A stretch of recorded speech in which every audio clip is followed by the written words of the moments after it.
Two-point perspective is one of the most essential skills for artists to know and understand. Whether you are an art student, a developing artist, or especially if you want to break into fields like either comics, graphic novels, or manga, you need to know this. What's up, y'all? This is the Art Mentor. My name is Sean. I'm a veteran art teacher and freelance artist.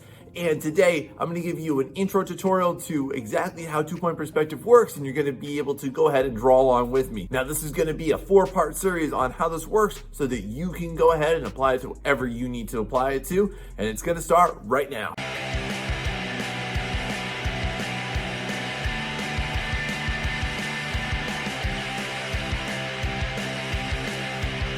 Now, let me go ahead and give you a little bit of background and insight into exactly what two-point perspective is. So, this is something that is actually observable. It's something that artists discovered a long time ago. People just discovered that all lines converge to specific points, and that point is the point of perspective drawing. So there's a big difference between one-point perspective and two-point perspective, and it happens to be this. Whenever you're gonna be drawing anything in one-point perspective, you are assuming that the viewer is gonna be directly in the center of the room or slightly askew. Whereas in two-point perspective, what you're gonna be doing is standing looking at a corner. So that is the primary difference, and you can see here what I'm talking about in this example. Now, before we move forward, there's some really key terms that you need to know, and I'm gonna go over them very quickly. The first one is the horizon line, and that essentially simulates your eye level in a perspective drawing. The second is going to be the vanishing points. Now, this is a two-point perspective, therefore there are two vanishing points, and they exist on the left and the right side of your horizon line. I'm going to show you this in the most basic, simple format right now. However, though, for more impressive drawings, stay tuned for my later videos for how to make these look better and to place them differently so they're more realistic. So this video is made for you to do this drawing along with me. So go ahead, pause me, rewind me, skip me, go to where you want to go to, because literally until you hit that play button, I am frozen in time right here. All right, let's do this. So for today's tutorial, what I'm going to show you how to do is how to make this city landscape. It's a nice, easy, simple introduction to two-point perspective. Let's get into this. All right, so to start this one off, what we want to do is we want to draw a horizontal line that's going to be roughly in the center of this. Again, you're going to need a T-square throughout this process to make straight vertical and horizontal lines, and that's just to make sure that this is going to hook right in there. And we always want to make sure that we're going to draw things really, really lightly. All right, now this horizontal line is, again, your horizon line. This acts as your eye level across the entire drawing. And on either side of that horizon line, this is where you want to go ahead and mark out where your vanishing points are going to be for two-point perspective drawing. So now what we want to do is we want to use our regular ruler, and what we're going to do is we're going to create some lines that are going to go to your vanishing points. And this is going to establish our street. So from the left vanishing point, we're going to make a couple orthogonal lines. We want to remember that orthogonal lines are diagonal lines that run directly to our vanishing point. Then the second one's going to go a little bit more above it. Again, make sure that this connects to the left vanishing point. We're going to follow a similar procedure for the right vanishing points as well. Now these should connect directly to the corners. We're doing the first one, they should intersect as well. So this is going to effectively establish our street area, and you go ahead and erase those lines that are going to happen right where they intersect too, where they overlap. We don't want. All right, so our next step is we want to go ahead and start to fill up the cityscape with some, buildings. That would be pretty important for a city, right? So what we're going to do is we're going to start by drawing a vertical line. And now here's a really core concept for you to understand about two-point perspective and how to start out everything. Now, here's the fundamental basis of two-point perspective versus one-point perspective. Whenever you draw anything in one-point perspective, you always start with the face of an object, okay? And then you make your orthogonal lines attaching to each corner. That's a one-point perspective. However, in two-point perspective, what you're going to do is start with a corner, a vertical line. And then it's a very simple philosophy, y'all. Anything to the right of a vertical line goes to the right vanishing point. Anything to the left of a vertical line goes to the left vanishing point. It's very simple, especially for anything that's going to be in an exterior. All right, so we're going to make this one happen right in the middle, just about where this line intersects. So I'm going to line up my T-square right there. And then what we're going to do is we're going to draw a vertical line somewhere right around here all the way down to the bottom. All right, so right there. So following that guide, pretty simple. What we want to do is we want to go ahead and match up anything to the left of vertical line to the left vanishing point, so right here. I'm not going to draw all the way over. I find this to be really unnecessary, especially when you're not a complete noob at this. You're just going to end up erasing a ton. So yeah, I'm going to go ahead and line this up to my left vanishing point. I'm not going to draw all the way over, but just as long as I want it to go. So probably right about there. And then similarly, I'm going to do it for the top, pull it about the same amount. It should start to overlap my sidewalk a little bit. And now I'm going to repeat it for the right side. And there you have it. Now we have effectively established how does this building recede back into space to the left and to the right, because again, all 2-point perspective drawings always start on corners. So now the next step is, where do these things start and stop? Where do they end? So let's define the edge. So let's go ahead and use a T-square again and go ahead and just throw those in there. Hey, before we go ahead and continue, I would love it if you would continue to support my channel by liking, subscribing, hitting that notification bell so that you know when I push out more content like this, and also so that you can grow your mindset and become a better artist. So if you would please support my channel, it sure would be awesome of you. Now, let's continue. Now, as we're going ahead and making this box, you're gonna notice, what's the obvious thing that's missing here? It's obviously missing a roof, and that's just silly. So let's follow our basic components just to learn what do we do next? So if you're looking at this and asking yourself, well, how do I go ahead and make this roof? So if we start at corners and everything to the left of vertical line goes left and everything to the right goes right, well, how do I do this? Well, simple logic, my friends. If we go ahead and follow this over here, that's not gonna create a roof. So what we actually wanna do here is look at, okay, well, I need to go to the right. So this is gonna go to my right vanishing point. So I'm gonna go ahead and line that corner up to my right vanishing point. Go ahead, pull that right over. And then I'm gonna do the same thing on the left vanishing point, lining it right up to that corner right there. And thus we have effectively established a building. Very nice. Now the last obvious part is I gotta erase all this stuff because this is in a clear box. So let's do that. Now, before we continue, if your box does not look anything like this, or if the setup of this does not look anything like this, definitely don't continue. Go back and fix it, rewind me, and then let's charge ahead. Now, for our next step, let's go ahead and add some more buildings down here. So let's again start with our basic principle. What do we do first? We start with a vertical line. So yes, I'm gonna go ahead and make another one right about, here. So I'm gonna keep this, I'm gonna have it go through the city street right there. I'm gonna have this go through the street, and then I'm gonna go ahead and make another corner for another building right about over here. Now, if you can't really see what's gonna happen here, let me just make it very explicit for you. We are going to be putting this in, and there's definitely gonna be some overlap happening here. So now, follow our next procedure. What do? We match up everything to the right of a vertical line to the right vanishing point, and everything from the left of a vertical line to the left vanishing point, and it looks like this. One thing I would definitely recommend is that you draw incredibly lightly, because again, in perspective drawing, you're gonna be drawing a crap load of lines that do not need to be there, and feel free to pull those out longer than you think. If you're not sure how long you're gonna need them, just go ahead and make them longer. There's no detriment to it. So now the next step obviously is we need to define how far up they go. Now, simple things we don't want to do. We don't want to have this building merging into this building or crashing into it. We don't want to have that going on to the road, because I can't imagine that would pass inspection, and it might create some issues for some drivers. So let's go ahead and make some vertical lines. I'm going to leave a little bit of space right in between where the road starts and the buildings start as well, just because that's naturally kind of where a sidewalk would be. And yeah, there's gonna be a good amount of overlap that's gonna happen here, and that's good. I want you to practice that for sure. All right, now what we wanna do is we wanna go ahead and make the tops of these. And again, we see the tops of these because they're below the horizon line. That's the key takeaway here, y'all. So now, again, we follow our basic procedure. Right goes right, and left goes left.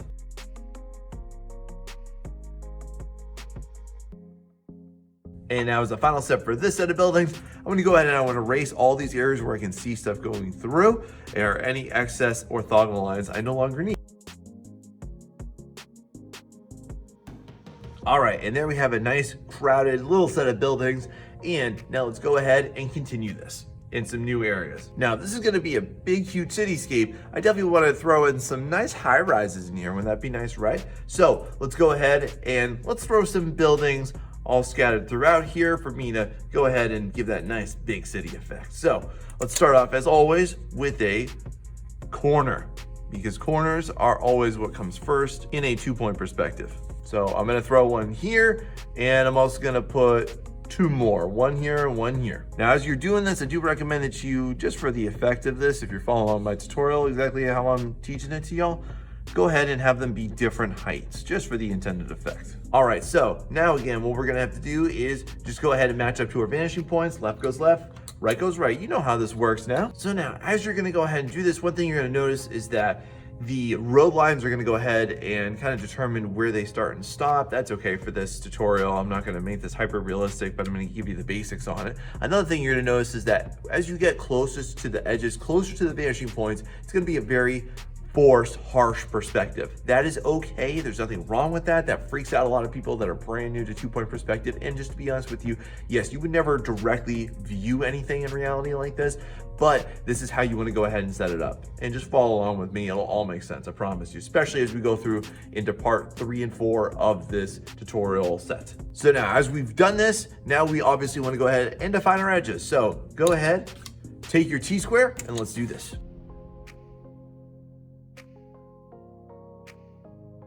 And now, yeah, go ahead and just kind of erase all these lines right there. We're going to throw some more stuff in here. We are not done yet.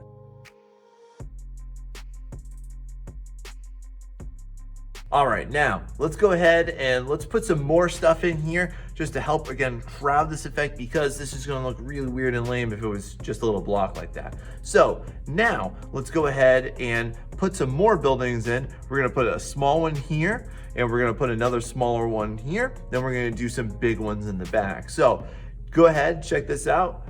Go ahead and follow along with me now. So you can see 1, 2, 3, 4, 5 buildings. Let's make some more orthogonal lines and vanishing points, y'all. Now, as a reminder, these buildings are above the horizon line, so therefore we do not see the top of them. They are too high up above our vantage point, so that is impossible. Now, finally, as you know from now, go ahead and define your edges.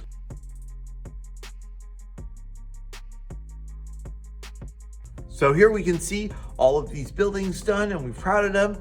And now let's learn about how to evolve this. So one of the most common things I'll see in cities is that when you look down on top of a building is that there's like a recess, almost like a wall happening around there. So what we're gonna do is we are going to utilize our vanishing points in order to just go ahead and recreate this kind of diamond shape inside of it.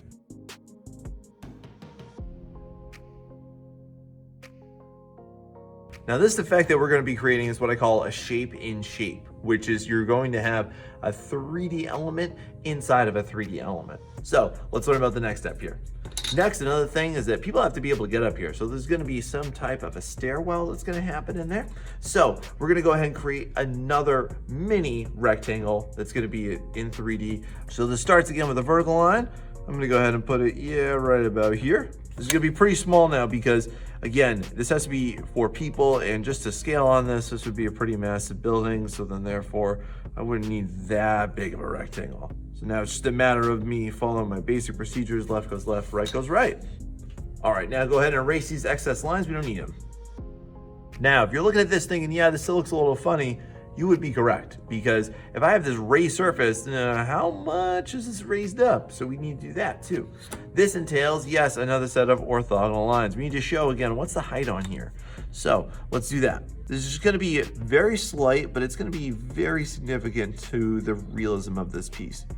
Now, because of where I drew this little access stairwell here, you're not going to be able to see too much of this, but there would be a corner right here you'd want to start off with. Now you can just kind of see as I darken this in here, this would be the raised portion of how high up this is going to come right there. Most importantly, I would say you probably want a door here, am I right? That would probably help people get up there.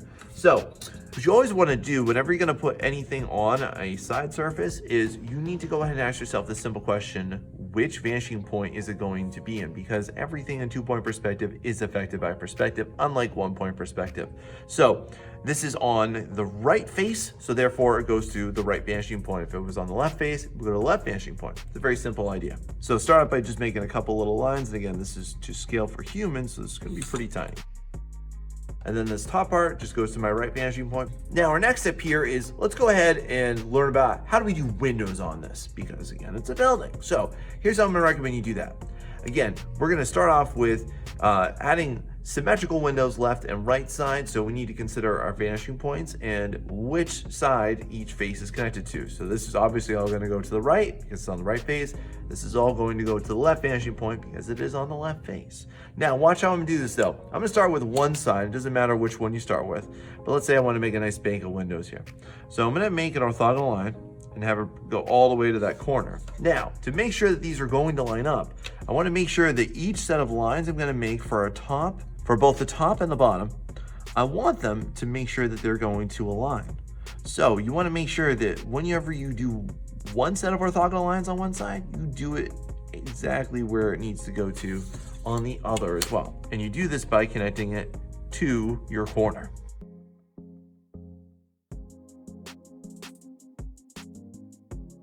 Now that you've done that, you want to go ahead and make some vertical lines to indicate where those flush windows are going to be on this. Now, a couple things with this is that when you use your T-square, you want to make sure that you do both of them at the same time. Another thing is that your spacing in between should lessen as it goes away from the center, away from the main corner of this from your vantage point, because objects closer to you are bigger and objects further away are smaller, okay? Now, go ahead and do that again to the other side.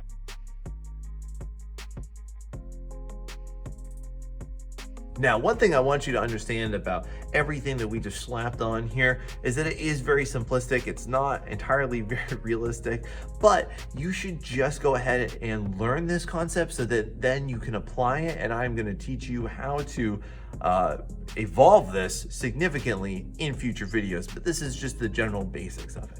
So now, one last little thing I'm going to do here is I'm just going to fill up all this extra space with some more buildings, and I invite you to join me as I do this as well, just to make sure this is nice and crowded looking and it looks very busy and chaotic like a city would, right? Let's do this.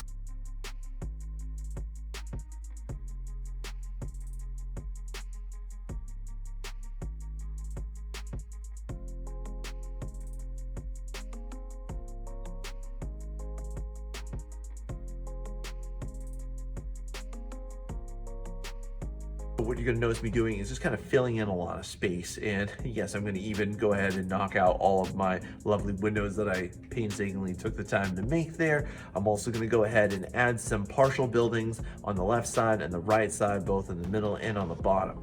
And by the time y'all are done with this, yeah, you're barely even going to see that street. It's just going to be kind of poking through as like a little tiny element, and that is good. That is okay. There's nothing wrong with that at all.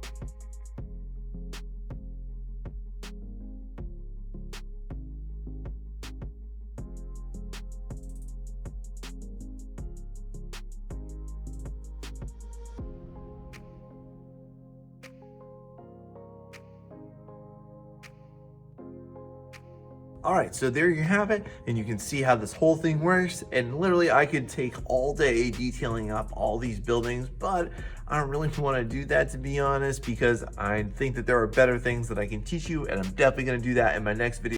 Now, all of this is a really basic introduction to two-point perspective, so make sure that you watch the rest in this series to learn how you can apply it to literally anything. And if you want to learn about how to be a better artist, make sure you watch these videos right here.